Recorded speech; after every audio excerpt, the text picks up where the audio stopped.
Hello दोस्तों, बहुत बहुत स्वागत है आपका क्लास 10th के भूगोल के इस वीडियो में। दोस्तों, इस पृथ्वी पर बहुत सारे सजीव प्राणी रहते हैं, लेकिन इन सजीव प्राणी को समझने के लिए अलग अलग श्रेणियों में इनको विभाजित किया गया है। दोस्तों, हम आज इस वीडियो में बताएंगे कि यही श्रेणी कौन कौन से हैं और उसके बाद बताएंगे कि इस पृथ्वी पर से विलुप्त हो रहे प्राणियों के बारे में उनका क्या कारण है। दोस्तों, मेरा नाम है अभिषेक कुमार और आपका स्वागत है ध्यान लाइन 10th के इस यूट्यूब चैनल में। दोस्तों, सबसे पहले हम ये जान लेते हैं कि आज के इस वीडियो में आपको हम क्या क्या बताने वाले हैं। दोस्तों, सबसे पहले हम आपको बताएंगे इस पृथ्वी पर जो सजीव प्राणी है उनकी श्रेणियां क्या है। उसके बाद कुछ श्रेणियों के नाम और उनकी परिभाषा भी बताएंगे, जैसे कि सामान्य जातियां। सामान्य जातियां के बाद हम आपको बताएंगे संकटग्रस्त जाति के बारे में, उसके बाद सुभेद जाति, उसके बाद दुर्लभ जाति, उसके बाद स्थानिक जाति और विलुप्त जाति, और अंत में बताएंगे कि इनका जो विलुप्ति का क्या कारण है, यानी कि बहुत सारे ऐसे प्राणी हैं जो कि विलुप्त होते जा रहे हैं, उसका क्या कारण है। तो ये सारा टॉपिक हम इस वीडियो में कवर करने वाले हैं। दोस्तों, वीडियो बहुत ही इंटरेस्टिंग होगा। अगर इस वीडियो को आपको अच्छा लगता है तो ये वीडियो को आप लाइक जरूर कीजिएगा। दोस्तों, इस वीडियो का अगर पीडीएफ चाहिए तो डिस्क्रिप्शन बॉक्स में एक लिंक है, वहां पर आप क्लिक कीजिएगा तो आपको फ्री में फुल पीडीएफ मिल जाएगा। चलिए वीडियो में आगे बढ़ते हैं।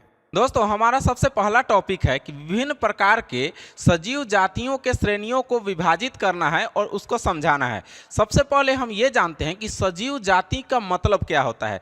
दोस्तों, आपने जहाँ पर आप रहते हैं वहाँ आसपास में बहुत सारे सजीव चीज़ों को देखा होगा। सजीव चीज़ का मतलब होता है जो कि सांस लेता है, जैसे आदमी, कुत्ता, बिल्ली, जो भी जानवर है, उसके बाद पेड़ पौधा है, कीड़ा मकोड़ा है, बैक्टीरिया, वायरस, जितने भी चीज़ आपके आसपास रहते हैं वे सभी क्या है, सजीव चीज है। लेकिन इनकी जाति बटी हुई है।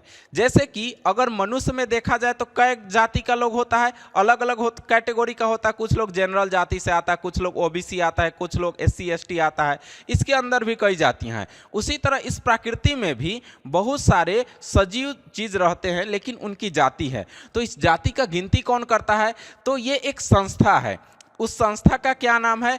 प्राकृतिक संसाधन संरक्षण संघ, जिसको कि शॉर्टकट में हम लोग बोलते हैं IUCN। समझ गए? IUCN एक संस्था है। ये आपके सजीव जो भी इस प्रकृति में पाए जाते हैं उनका बंटवारा, उनको श्रेणी में विभाजित करने का काम करता है। तो दोस्तों, इनके अनुसार बहुत सारे जाति हैं जिनके बारे में हम आगे इस वीडियो में आपको बताने वाले हैं। दोस्तों, सबसे पहले जाति के बारे में बात करें तो वो है सामान्य जाति। दोस्तों, ये सामान्य जाति क्या है? तो प्रकृति में बहुत ऐसे चीज रहते हैं, बहुत ऐसे सजीव पदार्थ रहते हैं जो कि वह हमेशा से उपस्थित हैं और ये बहुत दिनों के बाद ही लुप्त होंगे।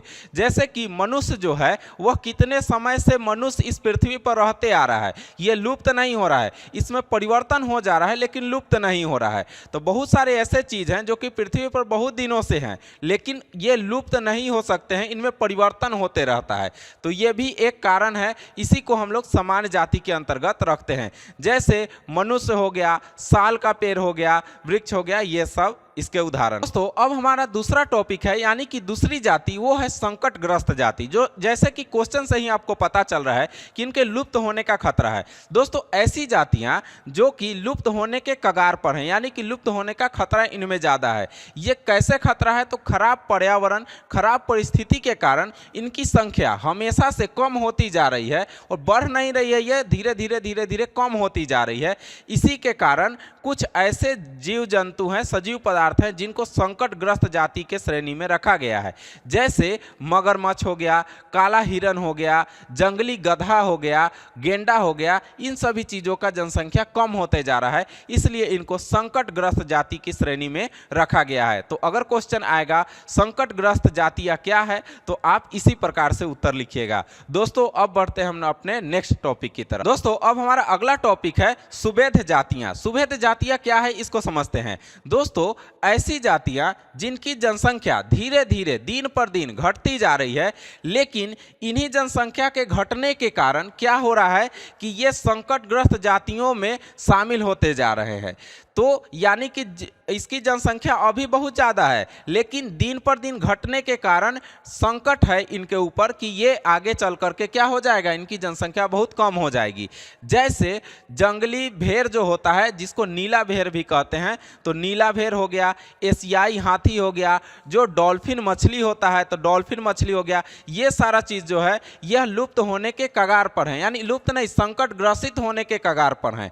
तो ऐसा चीज़ जो कि जिनकी जनसंख्या ज़्यादा होती है लेकिन वह लुप्त होने के कगार पर धीरे धीरे उनकी संभावना बढ़ते रहती है, वैसे जाति को हम लोग सुवेध जाति कहते हैं। आशा करते हैं कि यह चीज़ भी आपको समझ में आ चुका होगा। दोस्तों अब हमारा अगला टॉपिक है दुर्लभ जातियां। दोस्तों दुर्लभ जातियां क्या है इसको समझिए। दुर्लभ का अर्थ ही होता है कि बहुत ज़्यादा खोजने पर अगर कोई चीज़ आपको मिलता है तो उसे दुर्लभ कहा जाता है। तो इस पृथ्वी पर वैसे सजीव या वैसे जानवर जो कि बहुत ज़्यादा खोज करने पर आपको दिखाई दे, यानी कि इनकी जनसंख्या बहुत कम है, बहुत ज़्यादा खोज करने पर इनको एक दो संख्या में देखा जा सकता है, ऐसे जातियों को हम लोग दुर्लभ जाति के अंतर्गत रखते हैं। जैसे कि हिमालय का भूरा भालू, फेनेक लोमड़ी, उसके बाद जंगली भैंस या कठफोरवा पक्षी। आपने पहले बचपन में कठफोरवा पक्षी बहुत देखा होगा, इनकी जनसंख्या भी कम होते जा रही है। तो जिनकी जनसंख्या बहुत कम हो चुकी है, एक दो के मात्रा में वह कहीं कहीं पर रह रहे हैं,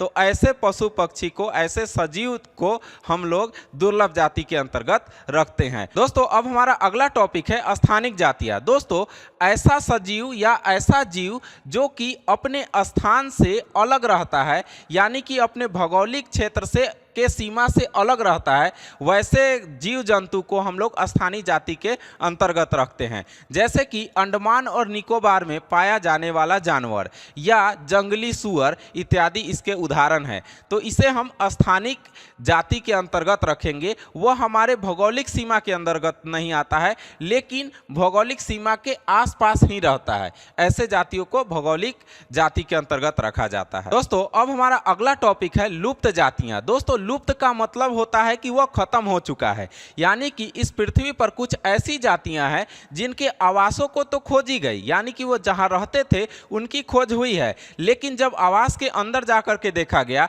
तो वहां पर वो उपस्थित थे ही नहीं। जैसे कि यहां पर आपको हम बता दें कि इसके कुछ उदाहरण है, जैसे गुलाबी सिर वाला बत्तख, इनके जो जहां पर ये रहते थे वहां पर खोज हुआ तो ये पाए ही नहीं गए। तो बाद में जाकर के पता चला कि ये पूरे पृथ्वी से ही खत्म हो चुके हैं। तो जो पूरे पृथ्वी से खत्म हो चुका है उनके आवासों को खोज की जा चुकी है, लेकिन आवास खाली मिला, तो ऐसे जो जीव जंतु होते हैं उनको लुप्त श्रेणी के अंतर्गत रख दिया जाता है, लुप्त जाति के अंतर्गत उसको हम लोग रखते हैं। जैसे एशियाई चीता या गुलाबी सिर वाला बत्तख इसके महत्वपूर्ण उदाहरण है। दोस्तों अब हम अगले क्वेश्चन की तरफ बढ़ते हैं। दोस्तों अब हमारा अगला क्वेश्चन है कि वन्य जीव के लुप्त होने का कुछ कारण बताइए। आखिर इस पृथ्वी पर से बहुत सारे जीव जो खत्म हो गए हैं उसका क्या कारण हो सकता है। तो चलिए इस क्वेश्चन को भी सॉल्व करते हैं। दोस्तों इस पृथ्वी पर यह प्रकृति का क्या नियम है इसको सबसे पहले समझिए। यह प्रकृति निरंतर चलते रहता है, यानी कि जो आज से 100 साल पहले देखिएगा इस पृथ्वी पर जो जानवर था, जो पशु पक्षी थे, आज उनकी जनसंख्या कम हो गई है या खत्म होने के कगार पर है, यानी कि पुरानी जातियां नष्ट होती है और नई जातियों का निर्माण होता है। कुछ ऐसे भी जीव जंतु हैं जो कि आज से 100, 200, 500, 1000 साल पहले नहीं थे इस पृथ्वी पर, लेकिन धीरे धीरे अब पनप रहे हैं, यानी कि पुरानी जाति खत्म होगी और धीरे धीरे नए जातियों का निर्माण होते जाएगा। कोई भी सजीव पदार्थ का उसमें परिवर्तन होकर के निर्माण होगा।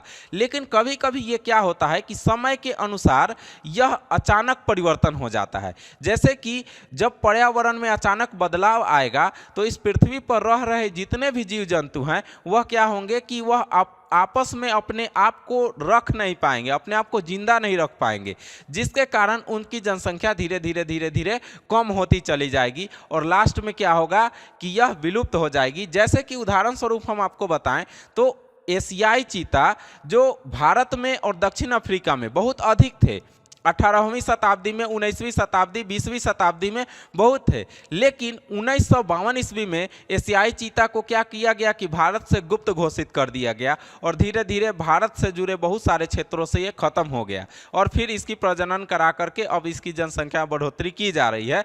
लेकिन इसी प्रकार से कोई जानवर, कोई भी सजीव चीज धीरे धीरे धीरे धीरे क्या होता है, नष्ट होते चला जाता है। दोस्तों अब हम इसको बताते हैं कि नष्ट होने का क्या कारण हो सकता है। दोस्तों वन्य प्राणियों के नष्ट होने के बहुत सारे कारण हो सकते हैं, जिनमें कुछ प्रमुख कारण आपको बताते हैं। सबसे पहला कारण है ज्वालामुखी का विस्फोट होना। अधिकतर पहाड़ी इलाकों में ही जंगल रहते हैं, यानी कि जंगल और पहाड़ तो एक दूसरे के पूरक हैं। जहां जंगल रहेगा वहां पहाड़ रहेगा, तो उसी तरह ज्वालामुखी के आसपास भी तो बहुत सारे जंगल होते होंगे। तो ज्वालामुखी जब विस्फोट होता है तो उसमें से लावा निकलता है और पूरा का पूरा जंगल को समाप्त कर देता है। तो इसके कारण भी वन्य प्राणी धीरे धीरे धीरे धीरे जो मेन जंगल में रहते थे वह विलुप्त होते चले गए। दूसरा कारण है भूकंप आना। कहीं कहीं पर भूकंप आ जाता है पहाड़ी इलाका, जंगली इलाका में, जहां पर कि अपने आप को सरवाइव नहीं कर पाता है बहुत सारा जीव जंतु। इसके कारण भी बहुत हद तक प्रभाव पड़ा है कि कुछ प्राणी का अस्तित्व खत्म हो गया है। तीसरा कारण है सुनामी आ जाना। सुनामी तो आप लोग जानते ही हैं कि समुद्र में जब लहर उठता है तो इतना बड़ा और भयंकर बाढ़ आ जाता है आसपास के क्षेत्रों में। तो समझ जाइए कि जहां पर समुद्र होगा और बगल में कोई जंगल होगा तो वहां तो बाढ़ का पानी घुस करके पूरा खत्म कर दिया होगा, तो अस्तित्व ही पूरा खत्म हो जाता है। तो इस प्रकार भी बहुत सारे प्राणियों का सुनामी के कारण भी अस्तित्व खत्म हुआ है। उसके बाद हम लोग भारत देश में बहुत सारा वनों का कटाई करते जा रहे हैं। वन की कटाई करने के कारण क्या हो रहा है कि हम लोग का जनसंख्या बढ़ रहा है, वन को काट रहे हैं, लेकिन जो जंगल में रहने वाले जीव हैं उनका तो देखभाल हम लोग नहीं कर पा रहे हैं, जिसके कारण उनकी संख्या में बहुत कमी आई है। और बहुत ऐसे जानवर हैं जो कि पूरा अपना उनका जाति ही खत्म होते चला गया है। तो ये एक बहुत बहुत गंभीर समस्या है, सिर्फ भारत के लिए ही नहीं, पूरे विश्व के लिए। और सबसे लास्ट कारण है प्रदूषण। ये भी विश्व स्तर पर आपका बढ़ रहा है, जैसे कि मिट्टी प्रदूषण, वायु प्रदूषण, ध्वनि प्रदूषण। बहुत सारे ऐसे प्रदूषण हैं जिनके कारण बहुत सारी प्रजातियां नष्ट हो गई। जैसे कि एक चिड़िया का नाम हम आपको बताएंगे, मैनी चिड़िया। मैनी चिड़िया जो है वह जो आपके मोबाइल का टावर जो होता है उससे निकलने वाला रेडिएशन से एक बार न्यूज में आया था कि इसके रेडिएशन से वह जो है जगह छोड़ करके दूसरे जगह चले जाते हैं। इस प्रकार के बहुत सारे ऐसे पक्षी हैं जो कि मोबाइल टावर के रेडिएशन से दूर भागते हैं। टेक्नोलॉजी के कारण, टेक्नोलॉजी आ जाने से पशु पक्षियों पर भी बहुत ज़्यादा प्रभाव पड़ा है। तो दोस्तों इस चलते भी बहुत सारे ऐसे सजीव प्रजातियां हैं जिनकी जनसंख्या कम भी हुई है। तो ये सारे कारण थे वन्य और वन्य प्राणियों की खत्म होने के क्या कारण थे, ये हम आपको बता दिए। दोस्तों आज के इस वीडियो में हम आपको बताए हैं पूरे ऊपर से कि जो सजीव जाति है उनको कौन कौन से श्रेणी में बांटा गया है, सभी श्रेणियों का परिभाषा भी बताए और वन प्राणियों के विलुप्त होने का कारण भी बताए। दोस्तों कैसा लगा ये वीडियो हमें कमेंट बॉक्स में जरूर लिखिएगा। अगर कोई भी कन्फ्यूजन है उसको भी कमेंट में लिखिएगा, हम उस पर जरूर वीडियो बनाएंगे। आपकी तैयारी कैसी चल रही है ये जरूर हमें बताएं। मिलते हैं दोस्तों फिर से नेक्स्ट वीडियो में आपके लिए नए टॉपिक के साथ। तब तक के लिए आप अपने अभिषेक सर को दीजिए इजाजत।